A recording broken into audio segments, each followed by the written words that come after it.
So my last video actually did pretty well, at least for me, did pretty well. It's honestly, if you ask me, it's the only good video I've ever made.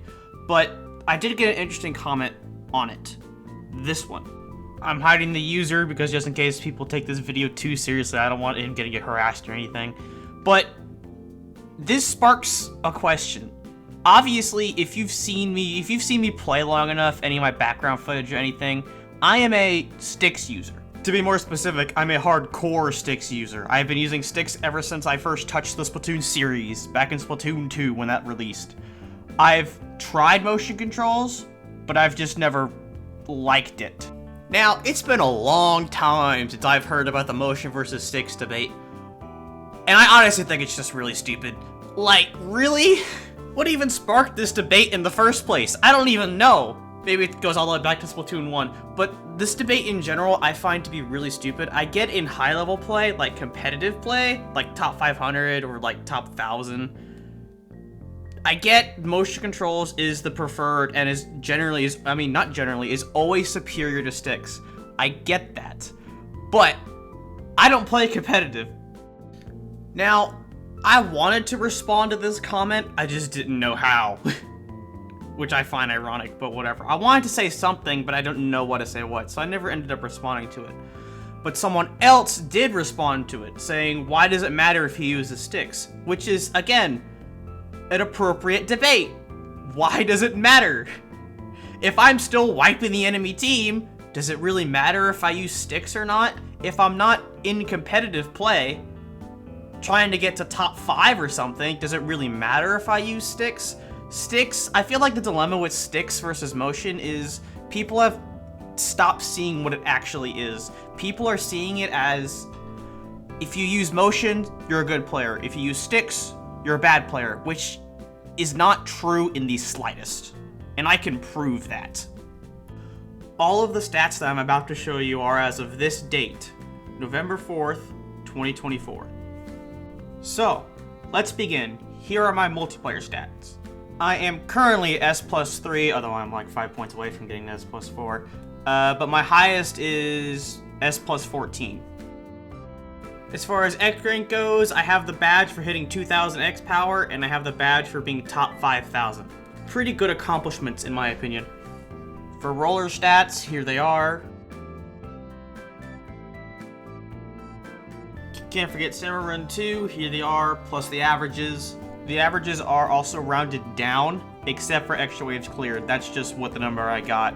I do wish golden eggs collected was at least an average of like 120, because it's really low, only 102 average. Ouch, that's really low in my opinion, but I guess that's Salmon Run matchmaking for you. As noted by my average of 2 crew members rescued. That's crazy high when I think about it. Kills 2, can't forget kills. I'm not going to average these because I don't feel like that'll take way too long. There's no really point.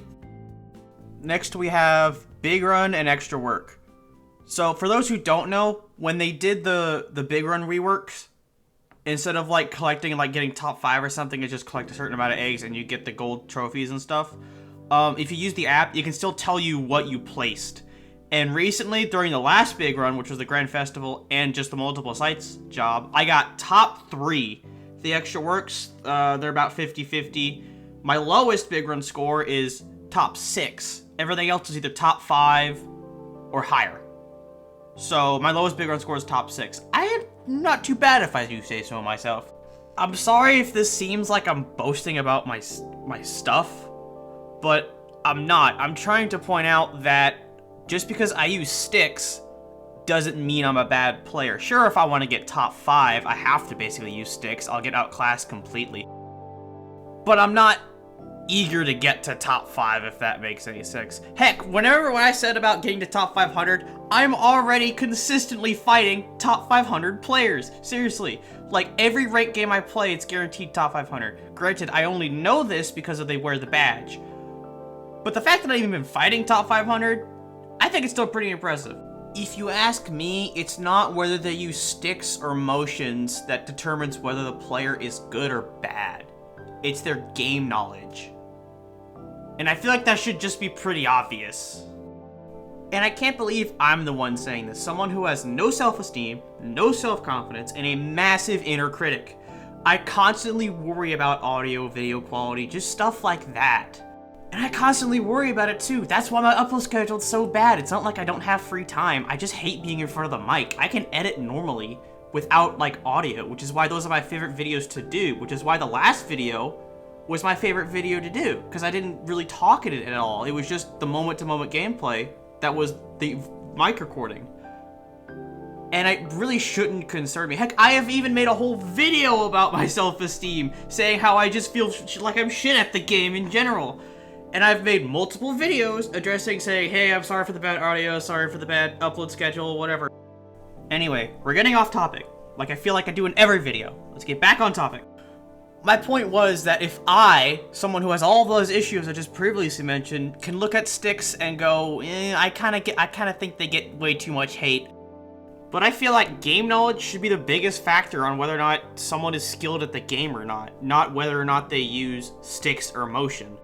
And I know someone's gonna at least think this, but since I'm a roller player, a roller main, and I showed all those Salmon Run stats that were pretty high in my opinion, someone's gonna go, oh, you're a roller player, you can get away with using sticks with that, same thing with Salmon Run. And while that technically may be true, it's not fully true. Rollers do require aim. If you don't think they require aim, that's just, I'm sorry, but it's stupid. Rollers require aim. It's just not the type of aim that shooters use. It's not the point and track. It's the point and predict. When you're trying to kill somebody with a roller, you don't swing to where they are currently. You swing to where they're gonna be. Every single roller is like this. You swing and predict where they're gonna be. Every time I face an opponent, it's a mental game of where the opponent is gonna be when my swing is done. So when you think about it, roller and chargers are kind of the same thing. They aim the same type of way. You don't aim where they are, you aim where they're gonna be. It doesn't matter if you use the vertical or horizontal, it's the same story. There's also the hitbox mechanic on rollers. They have one of the most unique hitboxes in the game in that their hitbox in general is variable. As you go farther away from the weapon, your damage falls off. The closer you are, the more damage you do up to a certain point. So you want to get as close as you can to guarantee that one shot. But if you're as big as a roller player as I am, you have each hitbox of those variables from like 1 to, I think some rollers have a 2, some rollers have a 4 shot, some rollers have a 3 shot. But if you're as big a roller player as I am, you have that shit down to a science. You know mentally where that hitbox is. It's the same thing with the vertical. You have to know what the hitboxes are, and the horizontal and vertical hitboxes are completely different. If you want to get good with roller, and I'm not saying I'm amazing or anything, I'm not top 5 roller player out there, you just have to know where these hitboxes are. And not to mention that every roller itself is unique from the other roller. You have to account for every hitbox. Each roller has a different hitbox at different speeds, and lags, ink consumption. All of this has to be taken into account. For instance, if I'm using Flingza, like this background footage, Flingza has a slow vertical but a short horizontal. I have to take that into account and knowing how I can use it to my advantage. And every roller plays differently. If you play Dynamo, you're going to be used to the slow speed and long range of Dynamo. But then as soon as you go to Carbon, it's probably going to take a game or two to adjust to that. Anyway, I feel like we're getting off topic again. Point is that rollers do require skill. They're not as skillless as you think. At least I feel like that's what people think about rollers, is that they're generally the skillless type of weapon to use, which is not true at all. Back on topic, I do feel like the whole motion versus sticks debate is very much overblown. If you don't like that someone's using sticks just because they use sticks, I think that's a bit hypocritical in my opinion, if I'm using that definition right. But just because someone's using sticks doesn't mean you have to convert them to using motion. I use sticks for another reason, is that I have ADHD, so I already move around a lot, especially while playing Splatoon, so I already move my hands and everything around a lot. But already moving my hands around, plus using the motion, yeah, it can get weird.